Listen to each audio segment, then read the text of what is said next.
Ladies and gentlemen, Ralph Walters! We want you here because we need public explanation of what the rules are going to be for this upcoming season. We're starting from the 25-yard line on offense. 3v3, knee, elbow, touching the ground, you're down. It's not NFL. So another question I had, masked figure. You know him on a personal level. I don't know what you know about him. Tell us what you do know.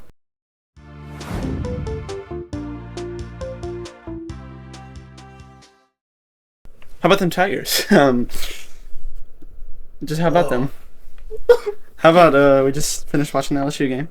That was a fun one. No, I'm not. No, I'd rather do anything besides watch LSU play right now. Yeah. I'd rather study. Well, anyway, welcome everybody back to Chatbox, the only podcast in the world that fights for its life to have good lighting. As you can see, we're struggling a little bit, but we're here. We're here. Episode 10, I think, the first one that's officially. It's 10 already? Yeah. Already? What do you mean? We've been doing this for over a year. I know, but like, I just haven't been keeping track. What do you mean already? No. I mean, it doesn't feel like we filmed. This is the first one that we've filmed with the intention of posting it on the new Chatbox channel. Oh, yeah, that's right. Because algorithm hates us. Anyway, ladies and gentlemen, today is a very special episode with a very, very special guest. He's hiding behind the camera. Let me get my little thing real quick. I always do this. Yeah, quit yapping. Right. He is the head of IBL Commentary, and he has been since 2025, early 2025. Hold on. Let me restart. What about the stats? What about the stats? We're getting there. We're getting there. Okay. We're getting there. He is, like I said, he's been on the IBL Commentary Team since 2023, the summer of 2023. He has been the head of IBL Commentary since February of 2025. He's a former Purge champion and is currently, and most recently, promoted to co-commissioner of IBL Flag Football Season 3. Ladies and gentlemen, Ralph Walters! Woo! Thanks, great to have you. So happy to be here with you, Ralph. Glad to be here. Glad to be here. How you doing? I'm doing great. So, Ralph, the main reason we brought you over to the podcast is, you knew this, we talked about it right before the show. We want you here because we need a public explanation of what the rules are going to be for this upcoming season. Because we know that they're similar to Season 2.5, but they're not quite Season 2.5 rules. But it is Season 3, and the Olympus Cup is back, and we know that. There's been some additions to it also, yes. not even just changes. And as the newly established co-commissioner, we want you to be the one to give us the rundown. Yeah, for sure. I have it actually right up here. I'm going to pull it up for y'all real quick. All right, we ready? We good? Yes. Okay, so the general rules we have, like always, but like you mentioned, it is like Season 2.5, the same format that you created with that. It is that format where, you know, it's short field, half field. Right. But it is also, it's a little different. We've added some stuff to it. But the general gist has stayed the same since Season 1. 50-yard long field, 25-yard wide field. We're starting from the 25-yard line on offense, like it was in Season 2.5. Can I move this mic closer to me? There's 2 downs to score for every team. The drives, like I just said, start on the 25-yard line. Unless there's a kickoff, which I will get to later. That's one of the new rules. It's about the same length as Season 2.5. There is no real time limit, so to speak. Right. There's indefinite play clock, infinite quote-unquote timeouts also, because, again, there's no timer, so it just kind of works that way. That's how it's always been. It is call your own penalties still, with the referee / cameraman still having that, what's the word? Authority, kind of having that seniority over the players. They can overturn calls that the players make if they feel the need to. Oh, that makes sense. But for the most part, it is call your own. 3v3 still, with subs allowed if possible. But the overall gist is 3v3. Let me see. All right, on to offense and defense. So, on offense, the rule is 1 quarterback and 2 wide receivers. Wow. 1 quarterback, 2 wide receivers. On defense, there is at least 1 D lineman, and then the rest can be DBs. But the main rule with the DBs, which I know we had some confusion with in the season 2.5, is that you can have multiple people rushing the quarterback, but you can't have multiple people playing in a zone necessarily. So the D-line has to play D-line. But if you really wanted to, which would kind of be stupid in my opinion, if you really wanted to, you could have your whole team rush the quarterback. It would be dumb, but, you know. The quarterback has a 5-second pocket timer. When that expires, he is free to either run or get rushed by the D-line. The quarterback doesn't have to run, and the D-line doesn't have to rush him for him to run. That's all the same since season 2.5. But like I said, the D-line can only rush after the pocket timer expires.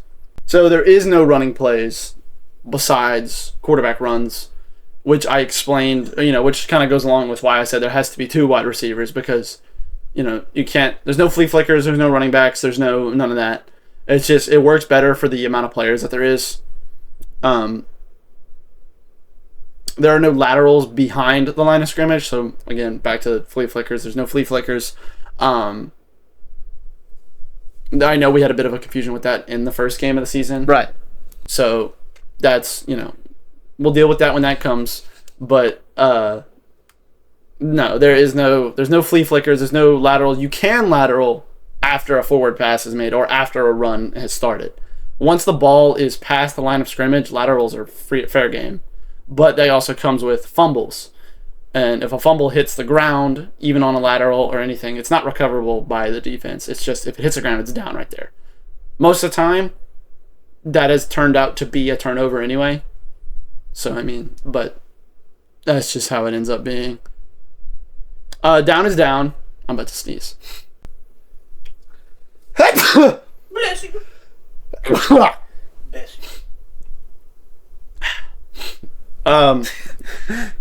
Down is down, so knee, elbow touching the ground, you're down. It's not NFL. It never has been NFL. I don't like that rule anyway. But down is down, right? But the ball is an extension of the hand. If you, for some reason, do a cartwheel with the football, it's allowed. The offense and defense line of scrimmage are 1 yard apart. That's always been the case. That's been the case since season 1, though. We knew that. Blocking is a bit of a problem that we've also had trouble with. We know Grant S. got injured, what was that, season 2, because of a blocking incident. Blocking can happen downfield, but the offense can't initiate contact. They can't put their hands on him and push him. The main deal is putting your hands behind your back like this and, kind of just getting in the way more than like actually blocking. So that's what the rule is on blocking downfield, and you can only do it downfield because there's no rush. So it's not like, you need a D-line to be pushing somebody like that. Plus it's flag football. I don't know if the flags are any indication, but it's not a contact sport. Yeah. So it's not illegal if the blocker touches the defense, as long as he's not pushing him or straight up running into him. It's fine. Like intentionally running into him, Forced fumbles are a thing, always have been. Same rule as always. You have to go for the flag first. It's really more of a case of if you're still in unison with the runner and you miss the flag, but you're still close enough to where you can punch it out, that's legal. But you can't run up to him from the rip and just punch, because it's just... You can't fumble in normal flag football like that. You can't force a fumble in normal flag football anyway. But we're not normal flag football, as many people have noticed by now. But also in this league, that's a rule that kind of transferred from season 1 and 2 anyway. In this league, a forced fumble is not going to do much anyway. I mean, you can do it, but it's not going to do anything because it's down at the spot anyway. If one flag falls off with no contact, you have to touch the player. In general, contact has to be made from the defense. Doesn't matter how. Has to be made. But if both flags somehow magically fall off with no contact, that literally never has happened and probably never will. If that does happen, it's just down automatically because then you have there's no flags. I mean, okay. We know the scoring rules. I'll come back to this one in a second because this has to do with scoring, which for some reason is below the special teams segment. Joe, you did a bad job making this one. Great job, Joe. Yeah, really. Great job, Joe. All touchdowns are worth 7 points, no matter what. PATs are optional in this one, though that's a new rule. PATs are completely optional. You don't have to attempt them after you score a touchdown. You still score 7 points. The PAT is, which I'm going to scroll back up to now. The PAT is worth 1 point. The defense is not rewarded for you missing, but it's completely optional for you to attempt it. Right? The ball is placed on the 25-yard line, so it's a 35-yard kick. Same rule applies as the field goals, which I'll get back to in just a second. If for some reason we play on a field without a field goal, this is obviously not going to be the case. This is not going to be allowed. And yeah, that rule is just going to get thrown out the window, which is, it's important that I mention that because of what I'm going to explain later about not having a field goal on the field. All right. Where are we at now? So obviously team has an option. This didn't happen last year at all, but or at least in season 2.5, but every offense has the option to kick a field goal on one of their 2 drives, no matter what. It's worth 3 points. As we know, a turnover is worth 1, an interception is worth 2. Safeties are worth 4 because that's possible, but like that's just obscure that you run backwards 25 yards and get sacked. Missing field goals, yeah, turnovers from missed field goals, which is, I mean, in general, if you miss a field goal, it's a turnover. But missing field goals attempts, 3-point field goals attempts, that is a point for the defense. That will reward the defense with 1 point. Fumbles in the end zone are automatic touchback / turnovers, and still 1 point, no matter what down. So if you happen to fumble it into the end zone, which, I mean, again, how are you going to fumble it forward? But if you do, that's a turnover, and it's a touchback, so it'll just reset from where the touchback would be. Like I said, safeties, that's obscure. Now we're going to go back to special teams so that I can explain some of the other stuff. Field goals, we know. Free kick, like a normal IBL field goal, they're not going to block it. It's flag football. You're not wearing pads. You're not wearing a helmet. It's not safe to block it. Right. There is a holder rather than a kickoff tee now, though, which I will explain in a second, which I've had to do for all of these now. But yeah, the ball is to be placed 7 yards behind the line of scrimmage, like regulation football, how it normally is. That's not necessarily regulation, and Joe can tell you all about it. But like I said, worth 3 points, missing is worth 1 for the defense. If there is no field goal on the field, an offense can choose to attempt a 3-point try from the 15-yard line. It still would reward the defense the same. But it's only in the case that there is no field goal on the field and you want to attempt one. It's not a rule that I expect to be used a whole lot, but it's just in case. Because then it's like you're automatically given that little jump forward that you would get from a field goal. Like pretty much the chance of almost guaranteeing a score, but it's still worth the same amount of points. All defensive players must stay on the field because a kick 6 is an option. When I say kick 6, I mean kick 3. 3. Okay. If you return, you can return a short field goal for 3 points. If you manage to return it all the way to where the safety line is. Kickoffs. That's another new rule.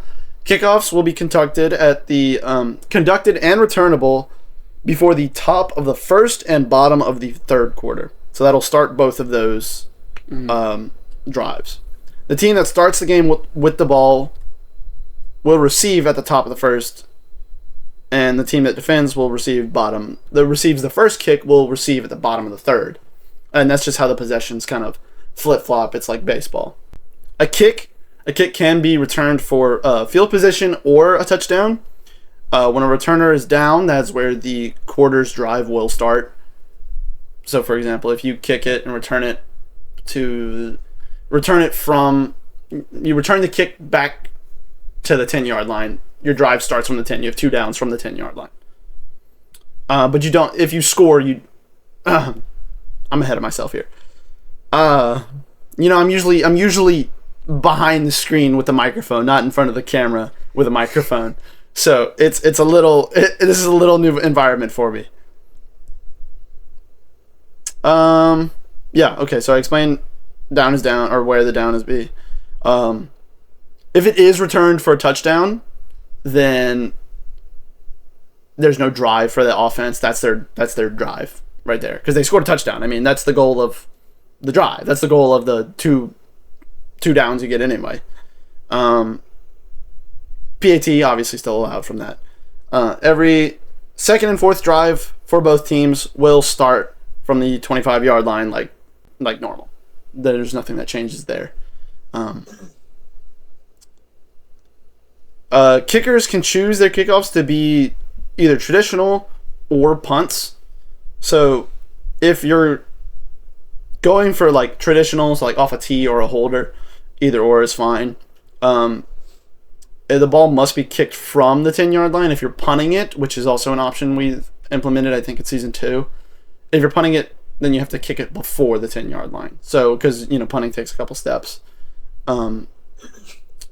If the ball crosses the goal line, no matter what, looking at you, Pierce, if the ball crosses the goal line, it is a touchback. Doesn't matter if it hits the end zone. Doesn't matter if it bounces into the end zone. Doesn't matter if somebody's standing it and catches it in the end zone.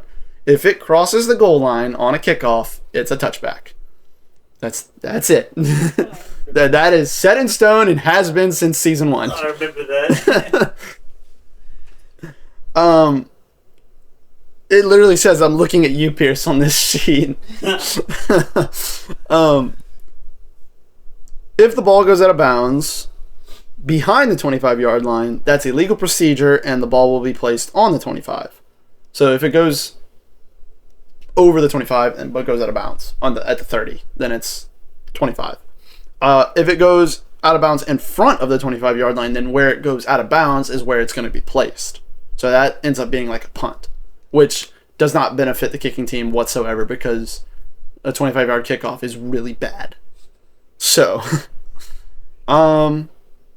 now, what might be our most controversial rule of this season is redemption punts.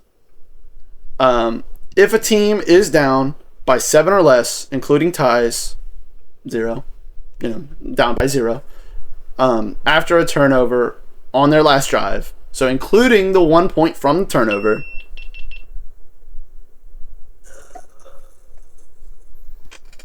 so, Joe, what's all that about, Joe? What are we doing here? Like I was saying before that just happened, have fun editing, Joe. So if a team is down by 7 or less, including times, after a turnover on their last driving, so including the 1 point from the turnover, they will have the option to punt the ball on a third down. Now, I hope that explanation comes enough because I don't feel like saying all that again. Down by 7, after the final turnover of the game, you have the option to punt on a third down. The punt plays the role of an onside kick, right? If a team elects to punt, they will be brought back to the 30-yard line no matter where they are originally. You punt the ball, you're trying, the goal is to punt it short so that you can recover it. If the ball is recovered by the kicking team, so by the team that elected to do the punt, they will have one redemption down from the 25-yard line. If the ball is recovered by the receiving team, dead ball, game continues as it would, which should be the end of the game. Unless it's a tie, obviously.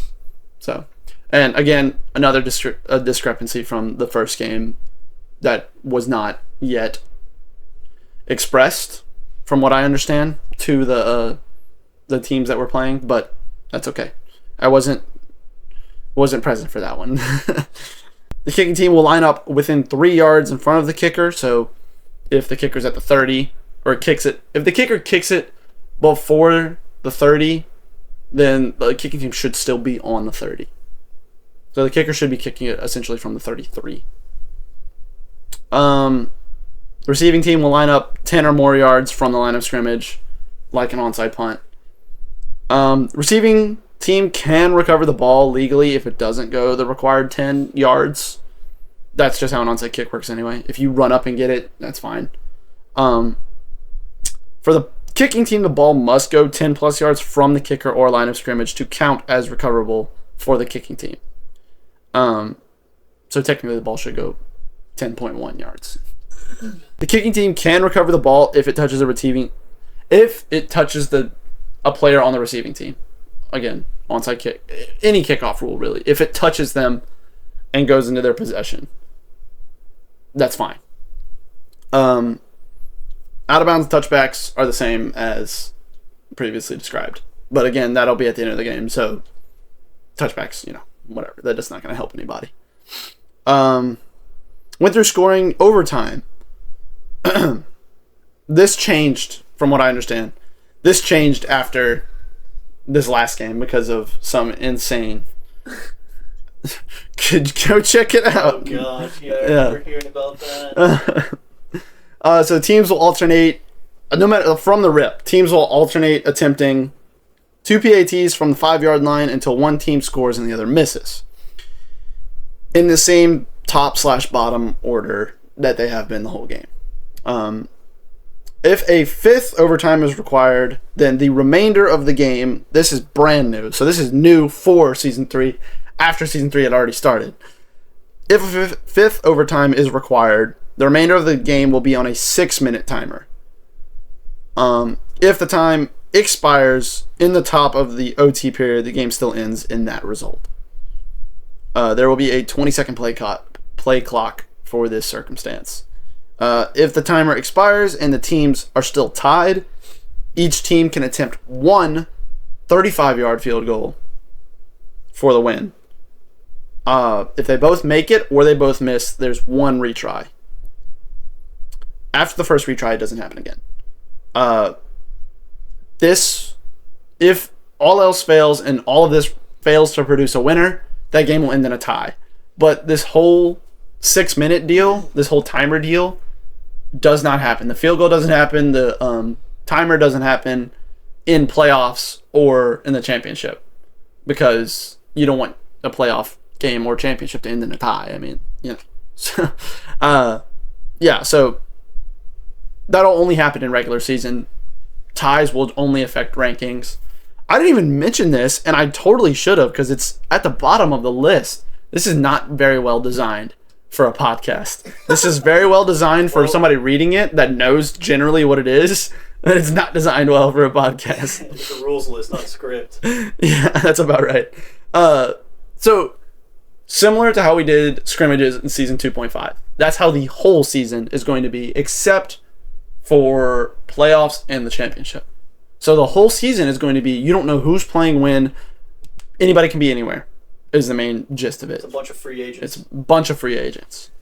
That's basically what it is. So everybody, you're going to be scrimmaging the whole time. Anybody's anywhere, anytime, anyplace. We're going to compile all the stats at the end of the regular season.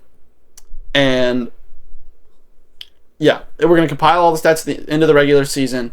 And that's going to determine who makes playoffs, what players can play in the playoffs and the championship. That might change to just the championship for scheduling purposes. We know college is terrible. I'm not in college. I don't care. So That's right. I make all my money with the IBL. You know me. No. So the franchises will stay the same. So there's still Chattanooga Mahi, Hopkins Juggernauts, Glasgow Hounds, and Southland Amigos. Right. They will all stay constant. They will have rankings based on what players put them where. Right. And I guess theoretically, even if you lose every game, doesn't matter because you're on a different team each game. So you could lose essentially every game but have really good stats, and you would still make it on a franchise that might not, that would make it based off the ranking. So the franchises and the players are separate, basically. If that makes sense, I hope it does. I would hope. Schedule right now should have 6 regular season games. Every franchise plays all but one of the other franchises. 2 guaranteed regular season games per team. 2 highest ranked teams at that point will play. 2 highest ranked franchises will compete in the district championship for the 1 seed in the playoff. This is all a lot more to do with the excuse me. This has a lot more to do with whenever the format was still not under scrimmage format and that the franchises were set players no matter what. So the winner of the district championship will face the 4 seed in the final regular season game. If the district champions win, the 4 seed is eliminated from the playoffs, and the district champions get an automatic bye to the championship. If the 4 seed wins, they will have to face the district champions in the opener of the playoffs. That's, again, more franchise deals. That has nothing to do with the players. Loser of the district championship versus 4 seed will go to the Toilet Bowl, which we did in season 2.5, along with the loser of 2 rank versus 3 ranked playoff game. Of course, it's always up here. No Winston slander, strictly prohibited. You know it. You know how the group chats are. And finally, last but not least, for the rules for IBL Flag Football Season 3, the Olympus Cup is back. Finally, after all these years, all this 1 year. It is not the Olymp Cup. It's not Season 2.5. It is Olympus Cup 3. And it's back. And yeah, here we are. That's good. That's good. So another question I had was, I know that you have a personal connection with the masked figure that has been showing up in our video. That shadowy guy. This is not a joke, man. This is not a joke. Come on now. Sorry. You know him on a personal level. I don't know what you know about him, but could you possibly tell us what you do know? Just, again, for another public explanation so we can get the people. Yeah, so the people can know, and it's not. So it can be more mainstream. So we're not. So he does it because you understand it a lot better than I do. Yeah. Okay. Yeah. So I do know him on a personal level. I only met him in about 2023, I believe it was, about the same time that I joined y'all. He goes by, I know his real name, I'm going to keep it respectful just for the internet. He goes by this like stage alias of Executor. Yeah, like the Pokemon.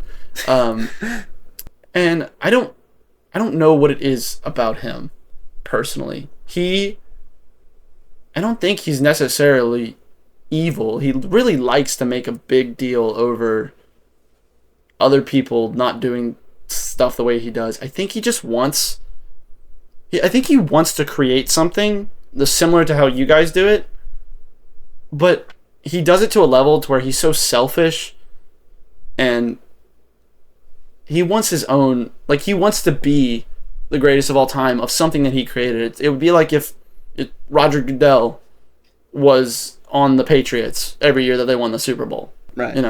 Or if LeBron James owned the NBA. Oh, gosh. Or Michael Jordan, as some people would say.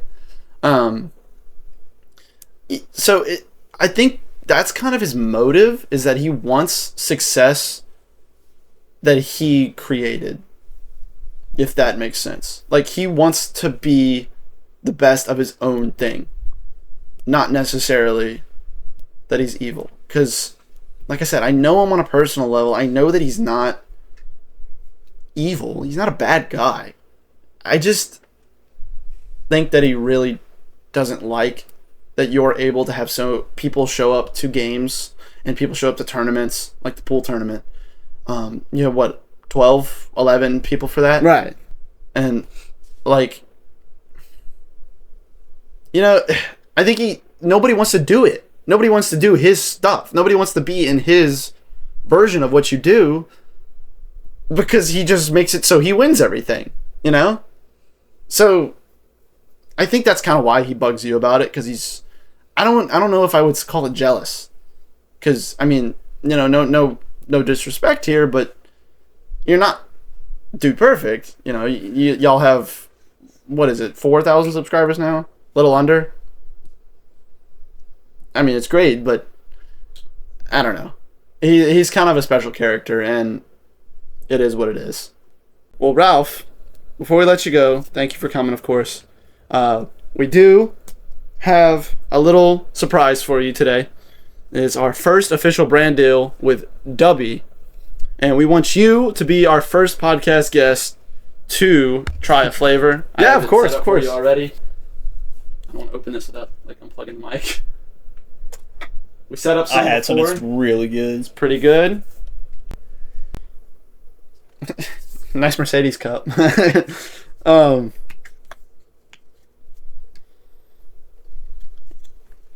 It smells good. Okay, I'm gonna try it. Get you a sip. That'll do. It's That's good, the isn't it? That's good. I really like that, actually. It's not as like tingly as like the usual. Have you Yeah. had like other pre-workout? Yeah, no, Like, it's other energy drinks, and it's yeah. like burning your mouth and right. stuff. It's like Yeah. I think it's good. I think it's good. Yeah. Of course, if you at home watching, you want some Dubby, you want some for a little cheaper discount, use code JOECHAT JOECHAT, all caps, no spaces, to get you a little 10% discount. You should like spell it out. Joe Chat, it'll be on screen, it'll be in the link in the description. You can just use that instead of typing in the code. But Ralph, thank you so much for joining us today. It's been an absolute pleasure. We always love to be in your presence. Thanks, guys, for having me. It's been fun. It's been a good day. Can't wait to see what we're gonna do this season. I cannot wait excited for it. To see what you got in store for us for season 3. So excited. Glad to have you, buddy. Thank you, guys.